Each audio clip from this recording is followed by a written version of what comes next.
Right there is the world's lowest truck that we just got done building. But before I show you any more of that, ladies and gentlemen, I just bought a baby Chinook. Heavy D Sparks built a diesel dynasty on smoke, horsepower, and breaking the rules. That's so goofy. I mean, we'll probably get one shot out of it before it's toast. Should I get in there? I don't know if I should get in there.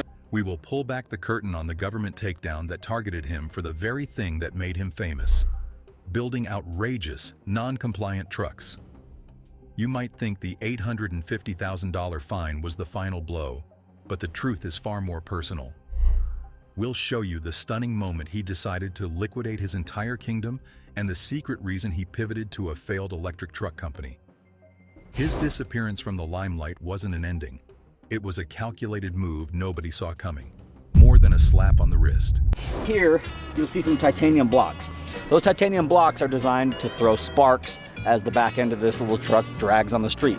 This was meant to just be a goofy, fun build, just a fun side project. We didn't put a ton of time, work, or money into it. Heavy D, whose real name is David Sparks, wasn't just a TV personality. He was the face of a movement. Alongside his friend Diesel Dave, he turned a passion for colossal, smoke-belching diesel trucks into a multi-million-dollar empire called DieselSellerz. Their show, Diesel Brothers, which premiered in 2016, was an instant hit for the Discovery Channel, pulling in millions of viewers who loved the crew's wild builds and rebellious spirit. But that same spirit, the one that celebrated rolling coal, modifying trucks to spew thick black smoke, put a massive target on their backs. I mean, guys, this is literally 12 to 15 years worth of collecting parts and pieces that are kind of rare and unique for all sorts of different builds that we've done. And believe it or not, the people who came after them weren't rival shops or TV critics. They were doctors. In 2016, the Utah Physicians for a Healthy Environment filed a federal lawsuit against Sparks and his companies. The core of their argument was simple but powerful. The Diesel brothers were knowingly and systematically violating the Clean Air Act. This wasn't about one or two modified trucks. The lawsuit alleged a widespread pattern of tampering with emissions control devices. These devices are legally required on all modern diesel vehicles to capture harmful pollutants. The physicians group claimed that by removing them, the Diesel brothers were turning their giveaway trucks and customer vehicles into super polluters. Truth be told, the numbers were staggering. Research has shown that a diesel truck with its emissions equipment defeated can spew up to 36 times the toxic particulate matter as a compliant vehicle.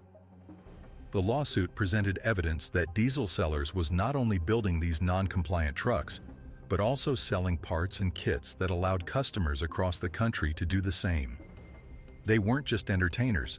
They were, in the eyes of the court, contributing directly to the hazardous air quality in Utah's Salt Lake Valley, an area already struggling with pollution. It's called Air Now. It shows air quality across the country, and it has showed this weekend that parts of Utah has had the worst air in the nation.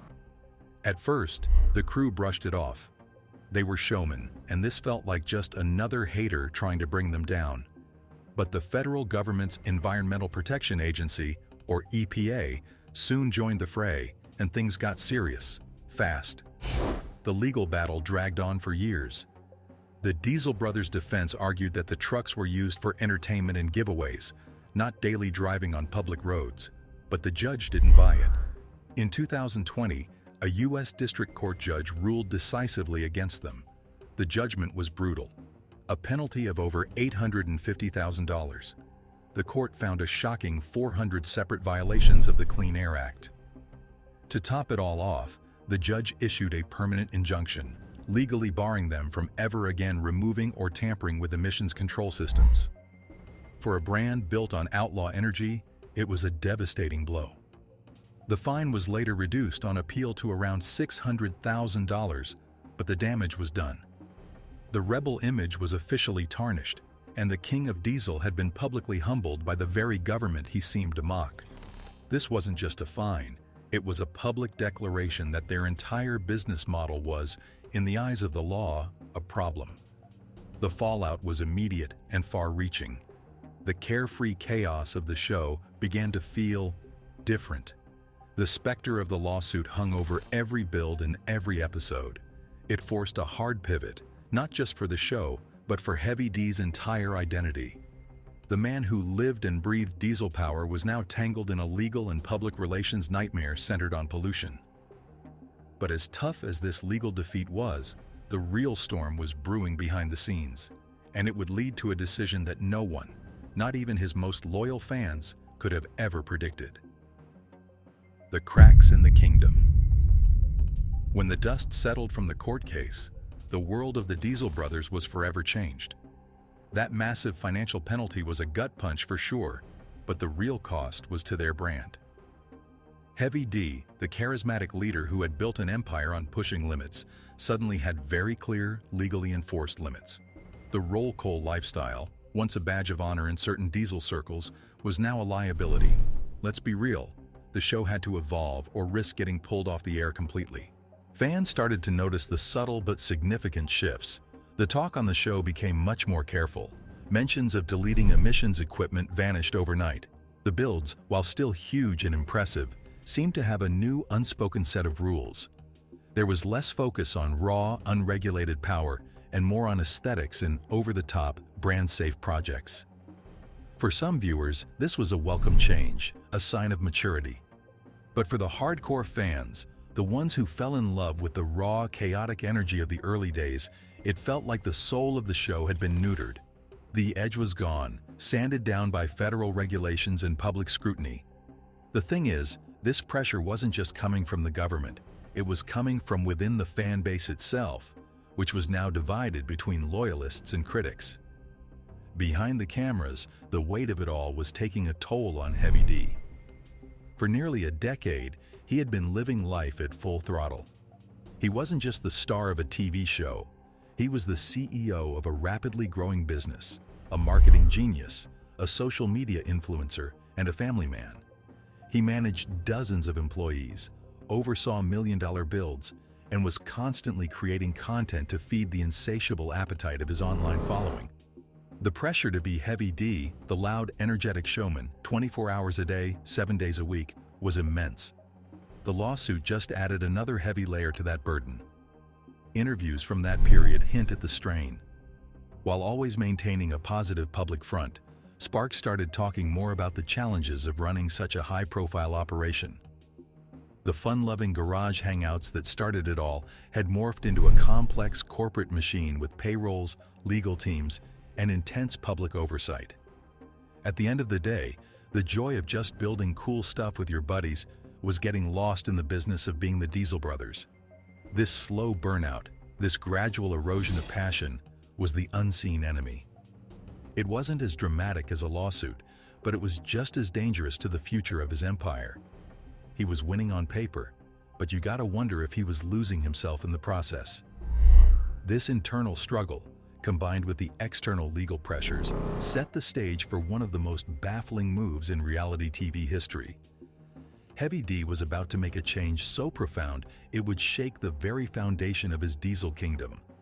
And what he did next went far beyond simply changing the types of trucks he built. He decided to gamble on a dead dream that had already burned another company to the ground. Why Heavy D sold it all? After navigating the legal minefield and the shifting identity of his brand, Heavy D did something no one saw coming. First, he made a business move that seemed to go against everything he stood for. In early 2024, news broke that Sparks had acquired the rights to the Nikola Badger, a hyped-up electric pickup truck that had become one of the biggest jokes in the automotive industry. The Badger was the brainchild of Nikola Corporation, a company whose founder was later convicted of fraud for, among other things, faking a video of the truck to make it look like it could drive when it was actually just rolling down a hill. The project was dead, a symbol of corporate failure. But where everyone else saw a toxic asset, Heavy D saw an opportunity. He formed a new company, Ember Motors, and announced his plan to resurrect the Badger. It was a massive gamble. The Diesel King, whose name was synonymous with fossil fuels and powerful engines, was pivoting to electric vehicles, a territory often seen as the enemy by his core audience. He poured his own money and reputation into Ember, releasing concept art and promising a rugged, powerful off-road EV. It was ambitious, to say the least. Launching a new car company from scratch is brutally expensive and complex, and doing it with the ghost of a failed, controversial truck was a whole different ballgame. Publicly, he was excited, but privately, the immense pressure of reinventing himself was building. Then came the second shockwave, and this one was even more personal. For years, the DieselSellerz compound was a mecca for truck lovers. It was a museum of diesel power, filled with iconic builds from the show: the Megalodon 6-door Ford, the monstrous Hercules Semi, and dozens of other custom rigs worth millions. Fans would make pilgrimages just to see the machines in person. Then, in mid-2024, a video dropped on his YouTube channel with a title that stopped everyone in their tracks: "We're selling everything." It wasn't clickbait, it was a liquidation. Heavy D was selling it all: the trucks, the tools, the spare parts, the shop equipment. An entire decade of work was being sold off piece by piece. The initial reaction was a flood of speculation. Was he bankrupt? Was there another secret lawsuit? Was this the end of the Diesel brothers for good? In the video, Sparks was calm, almost reflective. He explained it wasn't about drama or financial ruin. He called it a major life change, a deliberate decision to downsize, to let go of the physical stuff that had come to define him. He talked about clearing space, both physically and mentally, to make room for what was next. But for longtime followers, it was a somber moment. The energy in his voice wasn't the usual hype. It was tinged with exhaustion. This wasn't just spring cleaning. It was the dismantling of a kingdom. This was the man who defined himself by having the biggest and baddest toys on the planet, now willingly letting them all go. The sale confirmed that this wasn't just a business pivot, it was a fundamental life reset. Selling off the symbols of his success raised the ultimate question: if Heavy D wasn't the guy with all the monster trucks, who was he? He was walking away from the empire he'd built, but as the smoke cleared, it became obvious he wasn't running from something.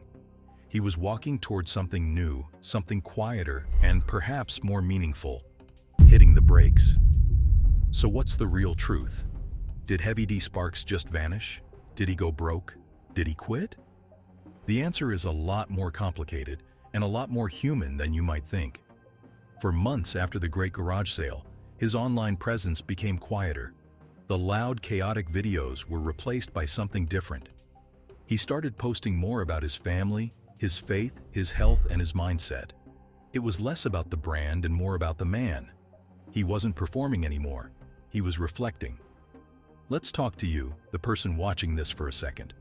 Imagine you build something from nothing. It becomes bigger than you ever dreamed. You're on TV, you're famous, you have all the toys. But then, it starts to own you. The pressure, the critics, the legal battles, the constant demand to be on.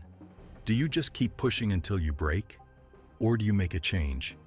That's the crossroads Heavy D found himself at. The truth is, building an empire at that speed for over a decade takes its pound of flesh. Between the lawsuit, the stress of the show, the massive gamble with Ember Motors, and running a business that never sleeps, he hit a wall. But instead of crashing, he chose to pump the brakes. He hasn't disappeared. He's just operating differently. The Ember Motors project is still moving forward, but with less public hype and more quiet, focused development. He hasn't abandoned the automotive world. He's just navigating it on his own terms now. More strategist, less showman. He's still building things, but the focus has shifted. Maybe the most important thing he's rebuilding is himself. In one candid post, he talked about how he spent years chasing bigger, louder, and faster without stopping to ask if he even loved the game anymore. That realization, more than any court case or online drama, seems to be what drove this massive life change. This wasn't a sudden disappearance. It was a planned, deliberate retreat from the persona he had created to find the person he wanted to be. He traded the roar of a diesel engine for a quieter, more intentional life. It might seem like he lost it all, but maybe, just maybe, by selling everything, he finally got back what mattered most. So, did Heavy D make the right call by walking away from the diesel throne to chase an electric dream? Let us know your thoughts below. Don't forget to like and subscribe.